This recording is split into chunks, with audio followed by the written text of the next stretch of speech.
Hello friends, তোমাদের সকলকে দাদেরজি চ্যানেলে স্বাগত। আজকে একটা গুরুত্বপূর্ণ বিষয় নিয়ে আলোচনা করব, সেটা হচ্ছে টাইপস অফ কনস্টিটিউশন। যে সংবিধানের প্রকারভেদ, কত প্রকারের সংবিধান হয়ে থাকে। যে লিখিত সংবিধান হয়, অলিখিত সংবিধান হয়, এছাড়াও সুপরিবর্তনীয় সংবিধান এবং দুষ্পরিবর্তনীয় সংবিধান কিন্তু হয়ে থাকে। দেখো, সংবিধানের যে লিখিত এবং অলিখিত প্রকার আছে সেটা কিন্তু লিপিবদ্ধকরণের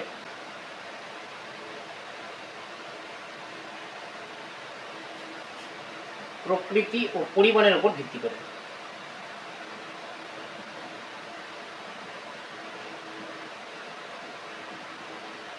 ঠিক আছে, সংবিধানের যে লিপিবদ্ধকরণের প্রকৃতি ও পরিমাণের উপর ভিত্তি করে দুটা ভাগে ভাগ করা যায়।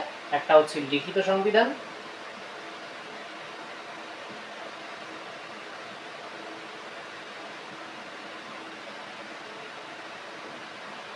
একটা হচ্ছে অলিখিত সংবিধান।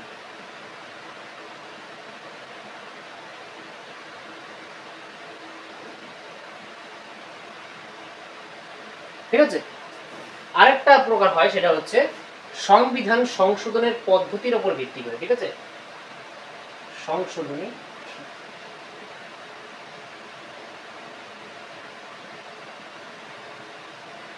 পদ্ধতির উপর ভিত্তি করেও কিন্তু দুটি প্রকারের সংবিধান হয়। সেটা হচ্ছে, একটা হচ্ছে সুপরিবর্তনীয় সংবিধান,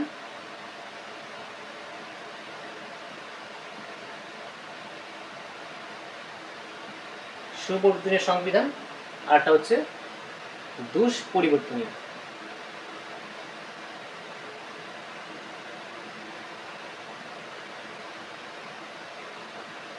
সংবিধান। ঠিক আছে, তাহলে এই হলো প্রকারভেদ। এই দুটা সম্পর্কে তোমাদের পড়তে হবে। একটা হচ্ছে লিপিবদ্ধকরণের প্রকৃতি ও পরিমাণের উপর ভিত্তি করে লিখিত সংবিধান হয়, অর্থাৎ written constitution and unwritten constitution হয়। আর একটা হচ্ছে সংবিধানের সংশোধনের পদ্ধতির উপর ভিত্তি করে একটা হচ্ছে সুপরিবর্তনীয় সংবিধান হয়, একটা দুষ্পরিবর্তনীয় সংবিধান হয়। ঠিক আছে, একটা ফ্লেক্সিবল কনস্টিটিউশন, একটা রিজিড কনস্টিটিউশন। তাহলে এখন দেখবো যে লিখিত সংবিধান কাকে বলে এবং অলিখিত সংবিধান কাকে বলে। দেখো, লিখিত সংবিধান প্রথমে কাকে বলে? যে যেই সংবিধান কিনা, সংবিধান মানে কি আগে বলে নি, যে সংবিধান হচ্ছে একটা রাষ্ট্র পরিচালনা করার জন্য যেই যে আইনের নথি, সেটাই হচ্ছে সংবিধান। তাহলে সেই সংবিধান, এখানে লিখিত সংবিধান বলতে যেটা লেখা হয়েছে, যে সংবিধান একটা কনস্টিটিউশন অ্যাসেম্বলি অর্থাৎ একটা সংবিধান সভা দ্বারা কি হয়েছে, যে আগে থেকেই লিপিবদ্ধ করা হয়েছে একটা দলিল হিসেবে, সেটা হচ্ছে লিখিত সংবিধান। আর লিখিত সংবিধানের উদাহরণ হচ্ছে যেমন ভারতের সংবিধান। ঠিক আছে, ভারতের সংবিধান, ঠিক আছে, লিখিত সংবিধান, লিখিত সংবিধান, লিখিত সংবিধান হচ্ছে ভারতের সংবিধান। তাছাড়াও আমেরিকার সংবিধান,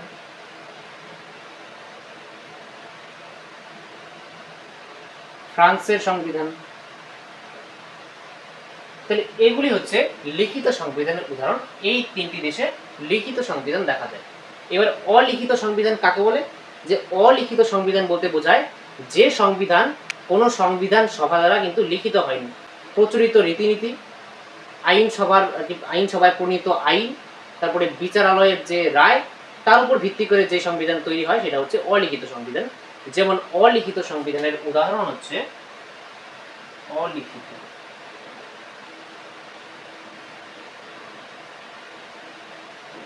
ব্রিটেন। ব্রিটেনের সংবিধান কিন্তু অলিখিত সংবিধান, এটা মনে রাখবে। তারপরে এখন হচ্ছে সুপরিবর্তনীয় সংবিধান কাকে বলে আর দুষ্পরিবর্তনীয় সংবিধান কাকে বলে, এটা জানবে। দেখো, সুপরিবর্তনীয় সংবিধান বলতে সেই সংবিধানকে বোঝায় যে সংবিধানকে সহজেই সংশোধন করা যায়। বোঝা গেল? তাহলে যেই সংবিধানকে সহজেই সংশোধন করা যায় সেই সংবিধান হচ্ছে সুপরিবর্তনীয় সংবিধান। তাহলে সুপরিবর্তনীয় সংবিধানের উদাহরণ হচ্ছে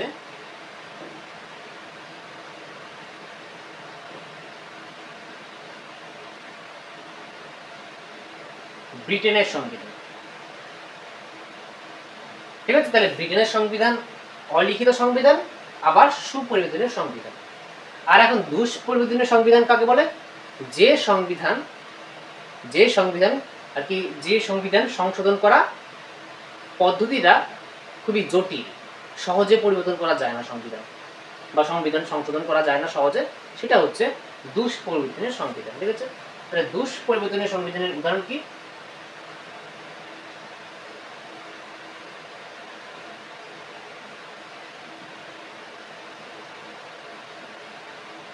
আমেরিকার সংবিধান। ঠিক আছে, আমেরিকা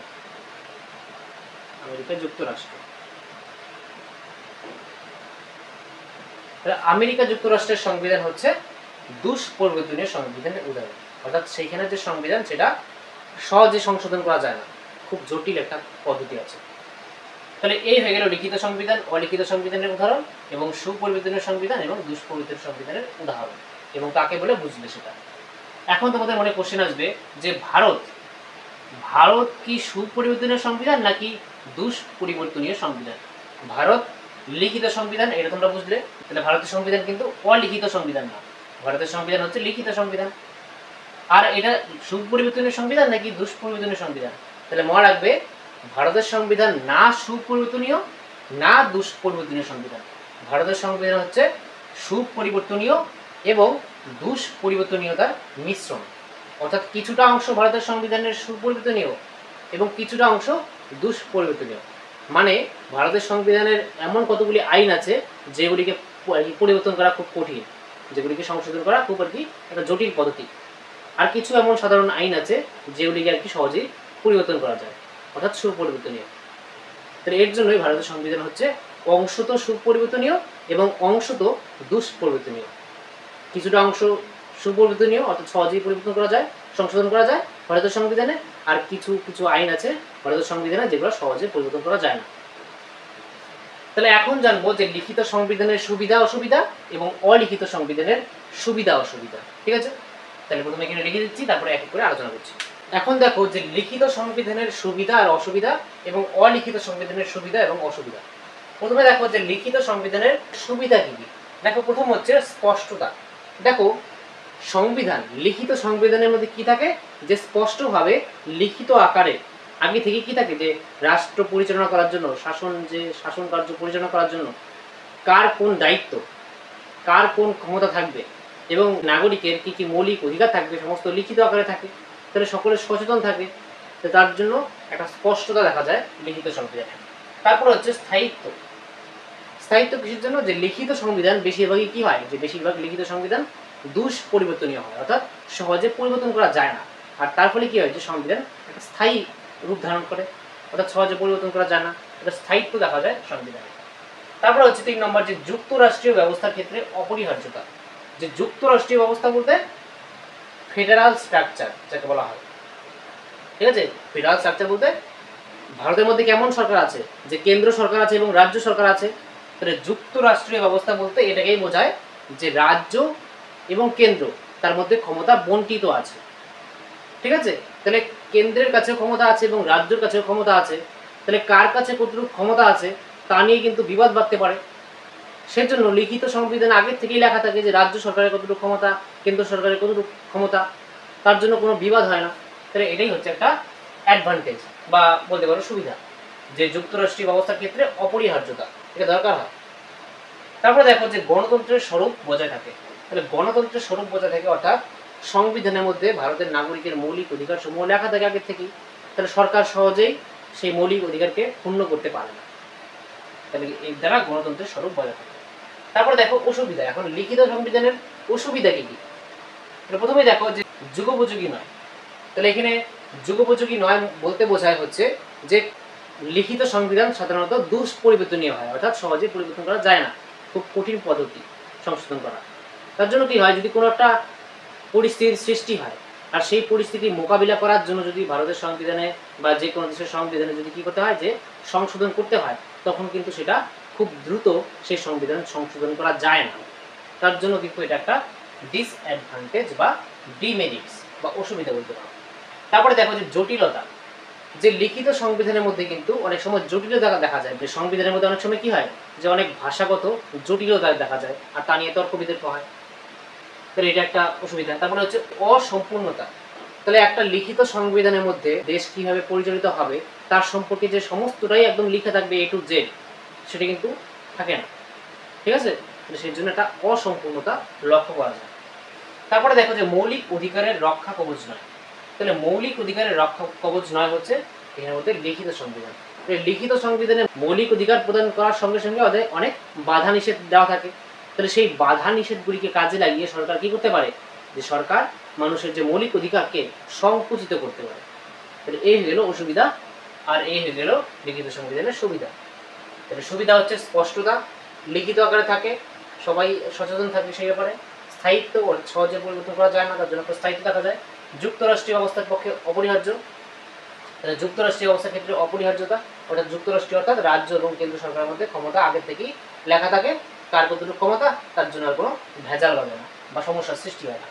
গণতন্ত্রের স্বরূপ বজায় থাকে, অর্থাৎ আগে থেকেই ভারতের নাগরিকের বা কোনো দেশের নাগরিকের মৌলিক অধিকার সমূহ লিখিত আকারে থাকে। ঠিক আছে। তারপরে অসুবিধা বলতে যুগোপযোগী নয়, অর্থাৎ লিখিত সংবিধান সাধারণত দুষ্পরিবর্তনীয় হয়। তার ফলে কি হয়, যে দ্রুত সংবিধান সংশোধন করা যায় না, তার একটা অসুবিধা। তারপরে জটিলতা সৃষ্টি হয়, যে অনেক সময় লিখিত সংবিধানের মধ্যে ভাষাগত জটিলতা দেখা যায়। তারপরে অসম্পূর্ণতা, যে সমস্ত যে শাসন পরিচালনা করার জন্য সমস্ত কার্যাবলী, কার কি ক্ষমতা, তার সম্পূর্ণটা লেখা তো অসম্ভব, তার জন্য অসম্পূর্ণতা দেখা যায়। আর মৌলিক অধিকারের রক্ষা কবচ নয়, অর্থাৎ মৌলিক অধিকার তো দেওয়া থাকে, তার সঙ্গে সঙ্গে অনেক বাধা নিষেধ দেওয়া থাকে, তার জন্য সেই বাধা নিষেধকে কাজে লাগিয়ে সরকার অনেক সময় মৌলিক অধিকারকে সংকুচিত করে। তারপরে হচ্ছে অলিখিত সংবিধান, অর্থাৎ আনরিটেন কনস্টিটিউশন। তার সুবিধা কি, যে যুগোপযোগিতা, যে কোনো একটা পরিস্থিতির মোকাবিলা করার জন্য, ঠিক আছে, উদ্ভূত কোনো একটা পরিস্থিতির মোকাবিলা করার জন্য সহজেই কি করা যায়, অলিখিত সংবিধান সাধারণত সুপরিবর্তনীয় হয়, অর্থাৎ সহজেই পরিবর্তন করা যায়। আর তার ফলে কি হয়, যে কি কোনো পরিস্থিতির মোকাবিলা করার জন্য সংবিধান সহজেই পরিবর্তন করা যায়। তাহলে এর জন্য এটাকে বলা হয় যুগোপযোগিতা। তারপরে দেখো বিরোধিতার সম্ভাবনা না থাকা। তাহলে এই সংবিধানে, অলিখিত সংবিধানে বিরোধিতার সম্ভাবনা থাকে না। কিসের জন্য, যে সংবিধানকে জনগণের ইচ্ছা অনুযায়ী কোনো একটা দেশের জনগণ যদি চায় যে সংবিধান পরিবর্তন করা হোক, তাহলে সহজেই সংবিধান পরিবর্তন করা যায়, কারণ এটা সুপরিবর্তনীয় সংবিধান। তাহলে এটা একটা সুবিধা। তারপরে হচ্ছে জরুরি অবস্থার উপযোগী হওয়া।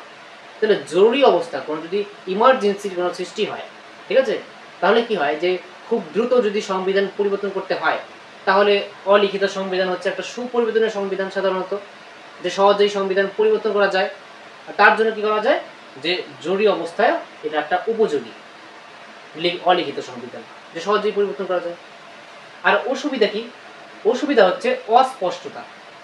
অলিখিত সংবিধান এর জন্য অস্পষ্ট, আর লিখিত সংবিধান দেখো স্পষ্ট, অর্থাৎ লিখিত আকারে থাকে আগের থেকেই, কিন্তু অস্পষ্ট অর্থাৎ অলিখিত সংবিধানে আগের থেকে তো কোনো সংবিধান সভা দ্বারা এই সংবিধান লেখা হয়নি, রীতিনীতি আর কি আইন সভার আইন পাস তার দ্বারা সংবিধান আর কি রচিত হয়। তাহলে এখানে একটা অস্পষ্টতা দেখা যায়। তারপরে হচ্ছে সরকারের স্বৈরাচারী হওয়ার সম্ভাবনা। তাহলে সরকার স্বৈরাচারী হতে পারে, অর্থাৎ সরকার নিজেই সংবিধান পরিবর্তন করে ফেললো এবং সংবিধান পরিবর্তন করে নিজের ক্ষমতা বৃদ্ধি করে ফেললো। ঠিক আছে, যে সরকার সহজে কি করতে পারে, যে যেহেতু অলিখিত সংবিধান হচ্ছে একটা সুপরিবর্তনীয় সংবিধান এবং এর দ্বারা আর কি আইন সবার কাছে প্রচুর ক্ষমতা থাকে। যেমন ব্রিটেনের সংবিধান হচ্ছে অলিখিত সংবিধান, তাহলে ব্রিটেনের আইন সভা কি করতে পারে, খুব সহজেই সংবিধান পরিবর্তন করতে পারে। তাহলে এই সংবিধান পরিবর্তন করার ফলে কি হয়, যে সরকার নিজের ক্ষমতা বৃদ্ধি করতে পারে, নিজের ক্ষমতা বাড়িয়ে ফেলতে পারে। তাহলে এর দ্বারা সরকার স্বৈরাচারী হয়ে উঠবে। তাহলে সরকার নিজের যা ইচ্ছা হবে তাই করবে, তাহলে তার দ্বারা একটা খারাপ দিক, তাই না? সরকার যা ইচ্ছা তাই তো করতে পারে না, জনগণের ইচ্ছার বিরুদ্ধে যদি কাজ করে তাহলে সেটা কি ঠিক, সেটা ঠিক না। তারপরে হচ্ছে আইন সভার প্রাধান্য। তাহলে অলিখিত সংবিধান যেই দেশে আছে সেখানে আইন সভার প্রাধান্য থাকে বিচার বিভাগের তুলনায়। ঠিক আছে, যেমন ব্রিটেনে অলিখিত সংবিধান আছে, সেখানে আইন সভার প্রাধান্য বেশি, আইন সভার কাছে প্রচন্ড ক্ষমতা। ব্রিটেনের আইন সভাকে বলা হয় যে ব্রিটেনের আইন সভা হচ্ছে এমন একটি আইন সভা যে কিনা পুরুষকে মহিলা এবং মহিলাকে পুরুষ করা ছাড়া যে কোনো কিছু করতে পারে, এমন ক্ষমতা, এমন শক্তিশালী বলা হয় ব্রিটেনের আইনসভাকে। ঠিক আছে, তাহলে এতটুকু বোঝা গেল। এবার দেখব যে সুপরিবর্তনীয় সংবিধান এবং দুষ্পরিবর্তনীয় সংবিধানের সুবিধা অসুবিধা। এখন দেখো যে সুপরিবর্তনীয় সংবিধান অর্থাৎ ফ্লেক্সিবল কনস্টিটিউশনের সুবিধা কি। সুবিধা হচ্ছে যে যুগোপযোগিতা, অর্থাৎ সুপরিবর্তনীয় সংবিধান বলতে যেই সংবিধানকে খুব সহজেই পরিবর্তন করা যায়, আর তার জন্য সেটা হচ্ছে যুগোপযোগিতা, অর্থাৎ সময়ের সঙ্গে সঙ্গে সংবিধানকেও যদি সংশোধন করার প্রয়োজন হয় তাহলে কিন্তু খুব সহজেই সংবিধান সংশোধন করা যায়, তার জন্য এটা যুগোপযোগী। ঠিক আছে, এটা একটা সুবিধা। তারপরে হচ্ছে জরুরি অবস্থায় উপযোগী। তাহলে জরুরি অবস্থা অর্থাৎ কোনো ইমার্জেন্সি সিচুয়েশন আর কি হলে, ধরো যুদ্ধ বেঁধে গেল বা দেশের ভিতরেই কোনো আর কি সশস্ত্র বিপ্লব আন্দোলন চলছে, সেই সময় কি হয়, যদি সংবিধান সংশোধনের প্রয়োজন হয় তখন খুব সহজেই কী করা যায়, যে দ্রুত সংবিধান সংশোধন করা যায়, তার জন্য এটা হচ্ছে একটা সুবিধা সুপরিবর্তনীয় সংবিধান। তারপরে হচ্ছে বিক্ষোভের সম্ভাবনা কম থাকে। তাহলে জনগণ, একটা দেশের জনগণ, তাদের যে আশা, তাদের যে আকাঙ্ক্ষা, সেটা কিন্তু তারা যদি সরকারকে জানায়, তারপরে সেই সরকার কী করতে পারে, যে সংবিধান সেখানে আইন প্রণয়ন করতে পারে, সংবিধান পরিবর্তন করতে পারে খুব সহজেই।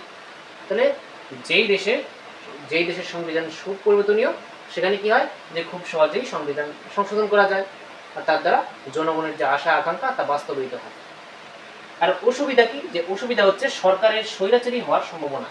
দেখো, সরকার যদি জনগণের ইচ্ছা অনুযায়ী, জনগণ যা বলে সেটা শুনেই যদি সরকার আইন প্রণয়ন করে তাহলে তো সেটা ভালো দেশের জন্য। কিন্তু সরকার যদি জনগণকে উপেক্ষা করে, নিজের যদি শুধু ক্ষমতা বাড়ায়, ঠিক আছে, নিজের স্বৈরাচারী হয়ে ওঠে, এই সুপরিবর্তনের সংবিধান বলে আর কি সংবিধান খুব সহজে পরিবর্তন করা যায় বলে সরকার সংবিধান পরিবর্তন করে আর কি মানুষদের যে অধিকার, জনগণের যে অধিকার সেটা ক্ষুণ্ণ করলো আর নিজের ক্ষমতা বৃদ্ধি করলো, তাহলে এটা একটা স্বৈরাচারী হওয়ার একটা সম্ভাবনা থাকে এই সুপরিবর্তনীয় সংবিধান। তারপরে দেখো, নাগরিক অধিকার ক্ষুণ্ণ হওয়ার সম্ভাবনা। যেই দেশের মধ্যে এই সুপরিবর্তনীয় সংবিধান দেখা যায়, সেখানে সংবিধান খুব দ্রুত পরিবর্তন করা যায়, আর তার ফলে কি হয়, যে সরকার যদি চায় তাহলে নাগরিকের যে অধিকার সেটা ক্ষুণ্ণ করতে পারে সংবিধান সংশোধন করে। তারপর হচ্ছে বিচার বিভাগের দুর্বলতা। তাহলে এখানে কিন্তু আইন সবার প্রাধান্য থাকে। যেই দেশে ফ্লেক্সিবল কনস্টিটিউশন দেখা যায়, যেমন ব্রিটেনে, সেখানে কিন্তু আইন সবার প্রাধান্য দেখা যায়, অর্থাৎ আইন সবার কাছে ক্ষমতা বেশি থাকে। আর তার দ্বারা কি হয়, যে সরকার কি করতে পারে, যে কোনো এমন আইন পাশ করে দিল যার দ্বারা বিচার বিভাগের ওপর হস্তক্ষেপ করা শুরু করে দিল। তাহলে একটা দেশে বিচার বিভাগ, তারপরে শাসন বিভাগ এবং আইন বিভাগ, এই তিনটা বিভাগ কিন্তু পৃথকভাবে যদি কাজ করে নিরপেক্ষভাবে, তাহলেই কিন্তু সেটা ভালো একটা রাষ্ট্রের পক্ষে।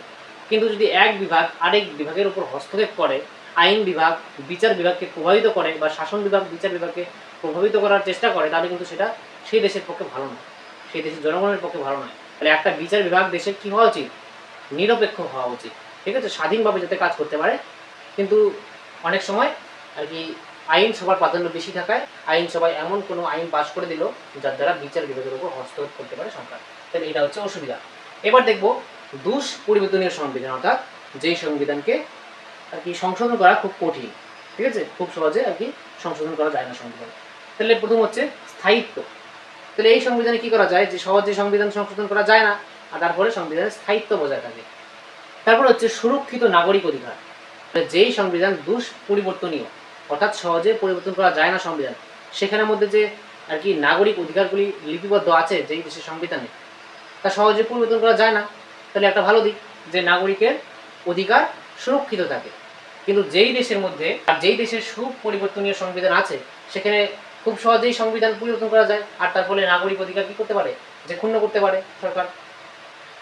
তাহলে সুরক্ষিত থাকে নাগরিক অধিকার এই দুষ্পরিবর্তনীয় সংবিধান। তারপর হচ্ছে যে সরকারের স্বৈরাচারী হওয়ার পথে বাধা। তাহলে সরকার স্বৈরাচারী কখন হয়ে উঠবে, যে সংবিধান পরিবর্তন করে সেই সংবিধানে সরকারের প্রাধান্য, অর্থাৎ সরকারের ক্ষমতা বৃদ্ধি করবে। কিন্তু এখানে তো সংবিধান সহজে পরিবর্তন করাই যায় না, ঠিক আছে, দুষ্পরিবর্তনীয় সংবিধানে খুব সহজে সংবিধান পরিবর্তন করা যায় না, খুব কঠিন একটা প্রসেস, খুব কঠিন একটা পদ্ধতির পরে সংবিধান চেঞ্জ হয় বা পরিবর্তন হয় বা সংশোধন হয়। তাহলে এর দ্বারা কি হয়, যে সরকার অত সহজে স্বৈরাচারী হয়ে উঠতে পারে না, বাধা হয় তারা এই সংবিধান। তারপরে দেখো অসুবিধা। তাহলে এই তো হয়ে গেল সুবিধা। আর অসুবিধা কি, অসুবিধা হচ্ছে যুগোপযোগী না হওয়া, অর্থাৎ আর কি সময়ের সঙ্গে সঙ্গে সংবিধান পরিবর্তন করার যদি প্রয়োজন হয়, কিন্তু যেহেতু এটা দুষ্পরিবর্তনীয় সংবিধান, সহজে পরিবর্তন করা যায় না, তার জন্য কি হয়, যে সময়ের সঙ্গে সঙ্গে পরিস্থিতির মোকাবিলা করার জন্য কিন্তু সহজেই আর কি সংবিধান সংশোধন করা যায় না, এটা একটা অসুবিধা। তারপর হচ্ছে জরুরি অবস্থায় উপযোগী নয়। তাহলে ধরো এমন একটা কোনো জরুরি অবস্থা, অর্থাৎ ইমার্জেন্সি সৃষ্টি হলো কোনো একটা দেশে, সেখানে আর কি খুব দ্রুত সংবিধান সংশোধন করতে হবে। কিন্তু যেই দেশে দুষ্পরিবর্তনীয় সংবিধান আছে, মানে খুব সহজে সংবিধান সংশোধন করা যায় না, সেখানে একটা বাধা হয়ে দাঁড়াবে। যে যেহেতু সেই দেশের দরকার যে সংবিধান সংশোধন করা হোক খুব দ্রুত, যেহেতু ইমার্জেন্সি অর্থাৎ জরুরি অবস্থা, কিন্তু সেখানে এটা সম্ভব নয়, কারণ প্রসেসটা কঠিন প্রসেস। তাহলে এটা একটা অসুবিধা। তারপরে হচ্ছে রক্ষণশীলতা। তাহলে অনেক সময় কি হয় যে এই সংবিধান খুব সহজে কি হয় যে পরিবর্তন করা যায় না। তার জন্য কি হয় যে অনেক সময় এই আর কি জাতির উন্নতি, কোনো একটা দেশের উন্নতিতে আর কি বাধা হয়ে দাঁড়ায় এই সংবিধান। ঠিক আছে, তাহলে এই হয়ে গেল সুপরিবর্তনীয় সংবিধানের সুবিধা অসুবিধা এবং দুষ্পরিবর্তনীয় সংবিধানের সুবিধা অসুবিধা। ঠিক আছে, তাহলে তোমরা কনসেপ্টটা ক্লিয়ার করে রাখো, তাহলে যে কোনো কোশ্চেন আসলে তোমরা পরীক্ষায় পারবে। ঠিক আছে, তাহলে আশা করি তোমরা বুঝতে পেরেছো যে লিখিত সংবিধান, অলিখিত সংবিধান, তাদের সুবিধা অসুবিধা, এবং সুপরিবর্তনীয় সংবিধান এবং দুষ্পরিবর্তনীয় সংবিধানের সুবিধা অসুবিধা তোমরা বুঝতে পেরেছো।